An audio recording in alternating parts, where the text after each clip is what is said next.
Good morning. Thank you for joining me for another 5 good minutes with the Word. We're continuing with our introduction of the Minor Prophets, and what we want to do today is just talk about some important dates.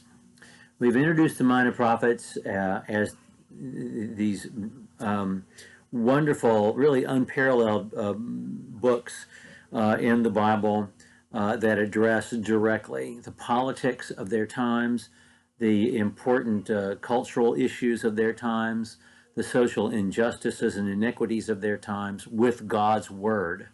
They are so current, and the writing is so sparkling and spectacular. And every one of the prophets, each one of whom is his own person and has his own brand of artistry.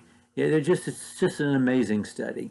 They are minor prophets not because they're unimportant or less important. They're minor prophets because they write shorter books, generally. Some of them are longer than others. Hosea, Amos, and Zechariah are pretty long, especially compared to New Testament books.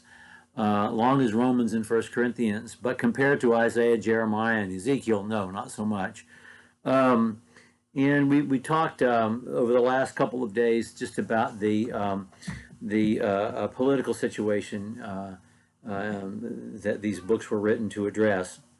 These books were written between the 800s and 400s BC during a time when these massive superpowers, which we talked about yesterday, Egypt, who's always there, the Assyrians, who are then replaced by the Babylonians, who are then superseded by the Persians, are all interacting with each other and warring with each other. And in the middle, these two tiny nations in this strategic strip of land, Judah and Israel, the southern two kingdoms and the 10 northern tribes, which make up the kingdom of Israel. And we talked about that division a few days ago.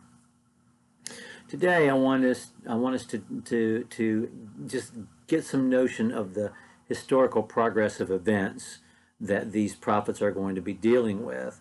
Although we're not going to study these minor prophets in chronological order, that's kind of impossible to do because some of them are impossible to date. We're going to take them in biblical order, but I want us to get a notion of the unfolding of history during these prophetic times. One date just to keep in your mind: David is reigning around 1000 BC. Okay, and so the kingdom divides. Sometime in the century after David's death, so sometime in the late 900s,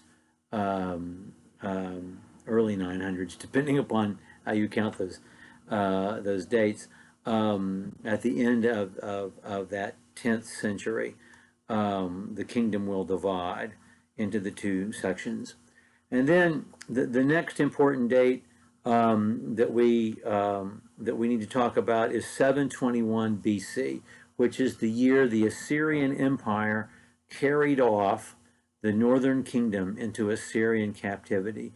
This was an awful event, and it's described, of course, in the book of Kings and Chronicles. If you want to go back and look at those, you get a little more detail, different details from Chronicles than you do from the book of Kings. Samaria is the capital city. It falls to the Assyrian Empire in 721 BC. The Assyrians were a vicious people. When they conquered a people, they displaced them immediately, scattered them, tortured them on the way. Just were awful to the people that they ended up conquering. I won't go into any gory details, but the gory details are there, and they are gory. That happened in 721 BC. Assyria, however, really was a military empire. It didn't really establish a good bureaucracy beyond establishing fortified cities and having a good military. And it certainly didn't have a lot of cultural legacy to pass on. And it was superseded in the 600s by the Babylonians. They're in the lower part of Mesopotamia. The Babylonian Empire expanded its influence. Nineveh, the capital city of the Assyrians, fell in 612. With the Battle of Carchemish in 606, the Assyrian Empire was done. That's when the Babylonian army destroyed the Assyrian army in the field.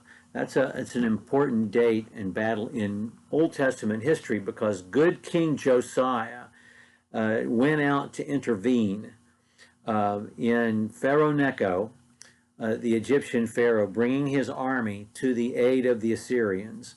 Not that the Egyptians had any love for the Assyrians. The Egyptians just knew that the Babylonians were ascending. They were trying to check Babylonian power.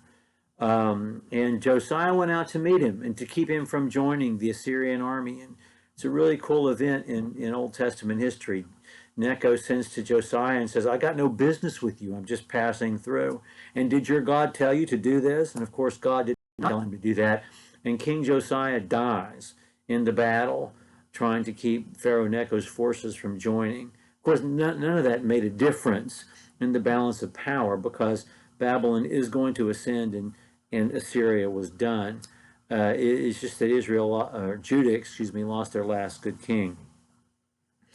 The Babylonians are the ones who are going to dominate the southern kingdom, and over a period of several years are going to, install their own kings and haul people off into captivity from the city of Jerusalem. And finally, in 597, Jerusalem completely and unequivocally falls and is destroyed by Nebuchadnezzar in 597, and they are hauled off into Babylonian captivity, an event that is lamented in the book of Lamentations, and an event that we read a good deal about in Kings and Chronicles.